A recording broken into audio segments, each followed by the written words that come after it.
Lights, camera, action. Haha. Core Confidence Life School of Personal Development. I'm Dennis coming at you. And we are in the Path to Meditation for Beginners video series.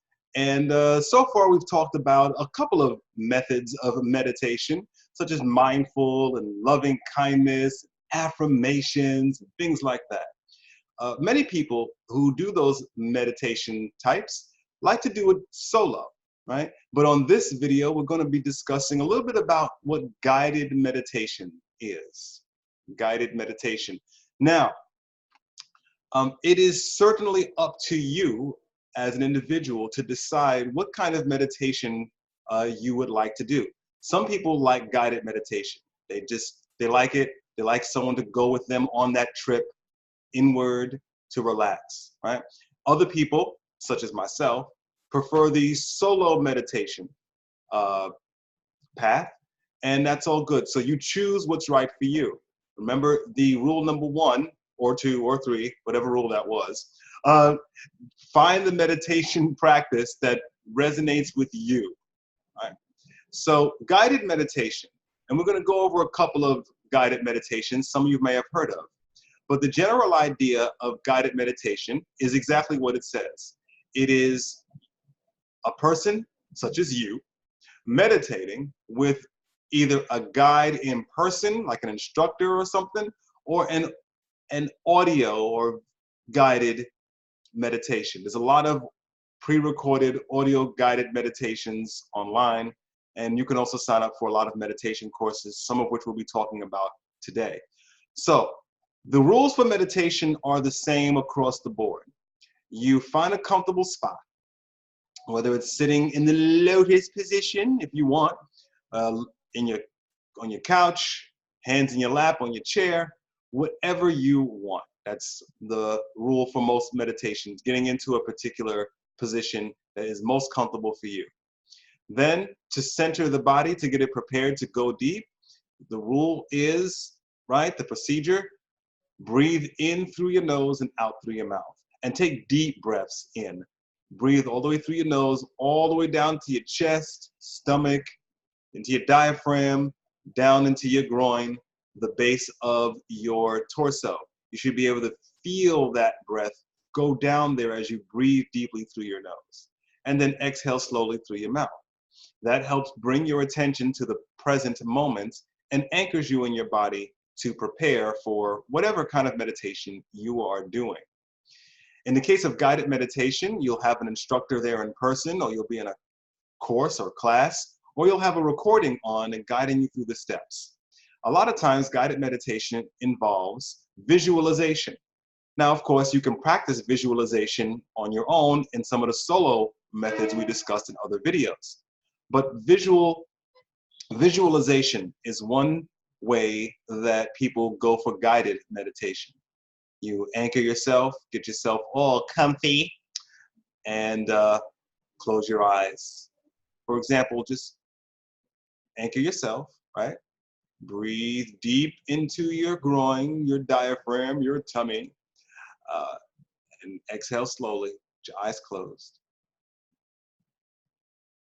And visualize anything you like, a forest, for example.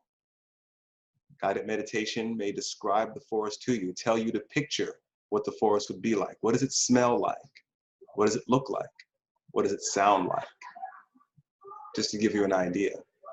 So that's kind of a general guided meditation, and you can incorporate that into your solo meditations if you wish, like mindful and so forth.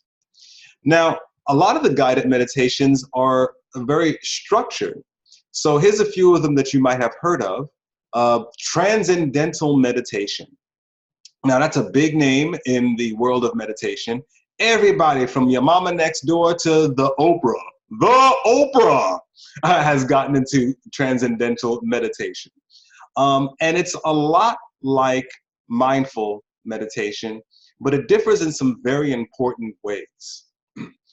So when you're doing mindful meditation or some of the other meditations we've discussed in other videos, if you are using words like affirmation words or words of qualities or people, it's intended for you to focus on that thing and absorb the energy of that thing, such as I am love, I am light, I am strong, I am manly, or I forgive those, I inhale kindness. All of those kinds of things are meant to fill you up with energy and love and forgiveness and relaxation, right? But that's working on the conscious level.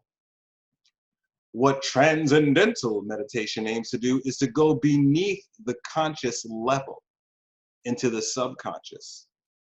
So in order to do that, you use a mantra, a mantra.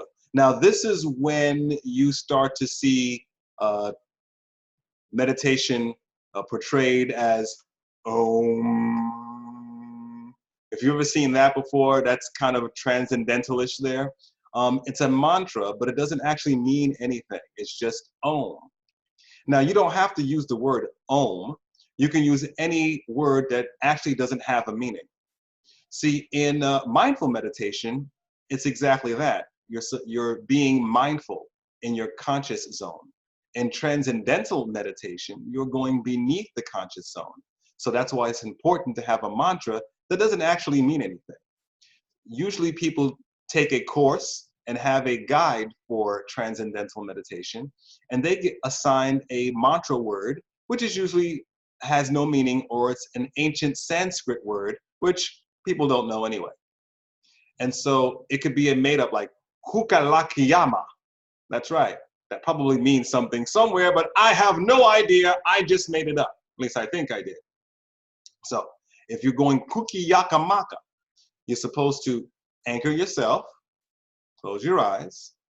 Now, transcendental meditation usually takes about 20 minutes per session. Recommend if you do 2 of them per day. And chant that word over and over and over again. That's a mantra, something you chant over and over and over again. And because it has no literal meaning, it's not going to invoke any conscious thoughts of yours. So when the mind cannot rely on conscious thought and meaning, it starts to depend on subconscious. So using a mantra like Om or Yukunyaka Okuaka will allow your mind to detach from the conscious world and plunge deeper into your ocean of subconscious, right? And like I said, a lot of this stuff is done with an instructor, you know, so you can get the kind of the concept of it. I'm just giving you a broad overview of it. So a lot of people get into that. I wanted to mention another guided meditation technique, discipline, course, class, what have you.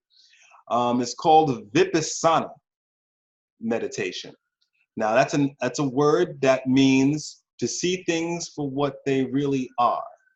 And Vipassana meditation is another guided meditation / meditation course. And the reason why I'm mentioning this is because it has some components I think would be good for all of us, whether we want to meditate or not, just for general health reasons. One of the principles of Vipassana meditation is during the course, the free course, you don't ever have to pay for it, and you can find the link here in this video post. But throughout the course, they ask you to rid yourself of all toxins and distractions for the duration of that course. That pretty much means toxins like food you eat, things like that, behavioral toxins like stealing and killing and lying and things like that, and distractions like sexual fulfillment, sexual gratification. Doesn't mean give it up totally. It just means for the duration of that Vipassana meditation course, that's what you'd be doing to purify the body, and then you'd go into what their practices are.